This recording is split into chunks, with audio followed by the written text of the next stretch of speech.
Okay, Midland Online Academy. Today's instructions are going to be pretty simple. So, our goal for Tuesday, the 8th of December, says I could summarize the effects of the War of 1812 by taking notes on James Madison's domestic policy. So, this is going to be a short video and an easy lesson. There's no extra Google Forms today. It's just simply finishing up our James Madison notes. So you need to open your digital interactive notebook, and we're going to be working on page 8. Yesterday, if you followed yesterday's instructions, you have a picture of James Madison. You have his years in office and party, Democratic Republican. You have Dolly Madison saving the picture of George Washington, and you have this foreign policy, the pink column, done. We're going to do the blue, the domestic policy. So, if you want to see this for yourself, you can click on the notes, and it'll open up. Let's see, where are our early Republic notes? There they are. Okay, I'm going to drag that up so we can click on our early Republic notes. They don't want to drag up, but they're going to drag up. Okay, so anyway, I'll fix that in a minute. So if we open our notes, we get to this. 2 things under domestic policy that you need to type into that blue column, okay?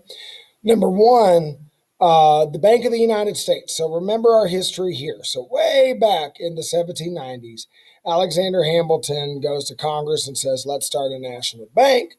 Congress says yes. President Washington says yes. Thomas Jefferson says, we don't need a national bank. It's not in the Constitution. There's no such thing as implied powers. All right.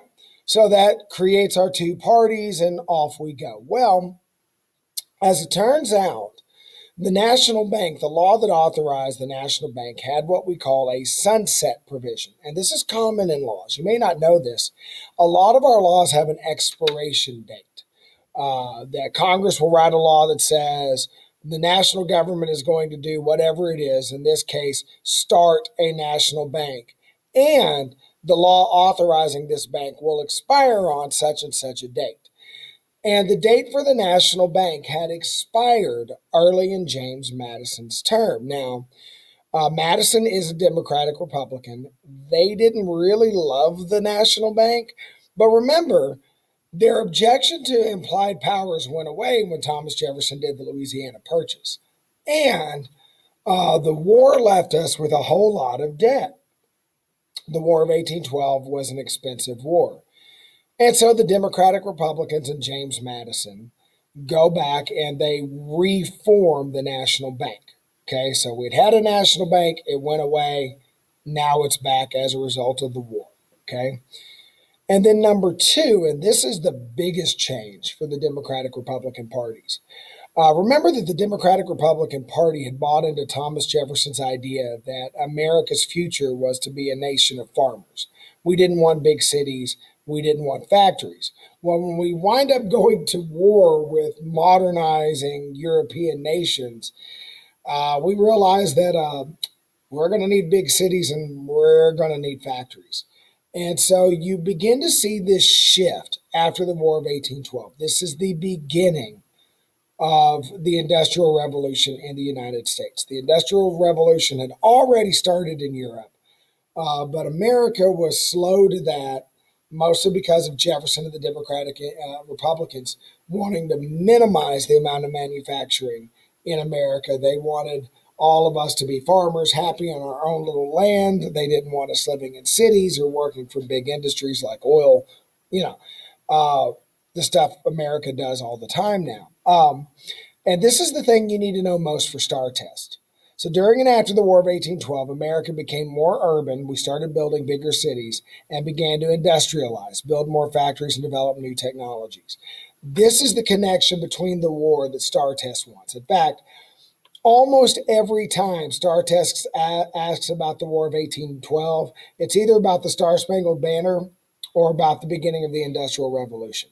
And it asks that every year. How did the Industrial Revolution begin? Well, it began with the War of 1812. Now, to be clear, this is a very slow process, right? So, in fact, it takes over 100 years before you get more Americans living in urban areas than out in the country in small towns. So I don't want to give the idea that after the War of 1812, boom, all Americans are living in cities. Well, that's not true. That's not even true now. But it begins a process where over the next century, America will slowly but surely transform from a primarily rural agricultural society, people living on family farms and in small towns, to America becoming an urban industrial society where today most Americans live in a town of more than 20,000 people, and most Americans do not work in agriculture. They're not farming, they're not building farm equipment. It's a long process. So don't think that we went from the Flintstones to the Jetsons. Wow, y'all probably didn't get that reference. Ask your parents. Don't feel like we went from caveman to big city future man overnight, because we didn't. But this begins the process of industrialization in America and makes Americans realize that we need to play catch up with Europe, which we eventually will. It takes a long time, but it's the first step in that process. So that's it. Get these notes in your notebook, and you are done for the day. Watch for a fresh instructional video with the attendance tomorrow. Talk to you guys then.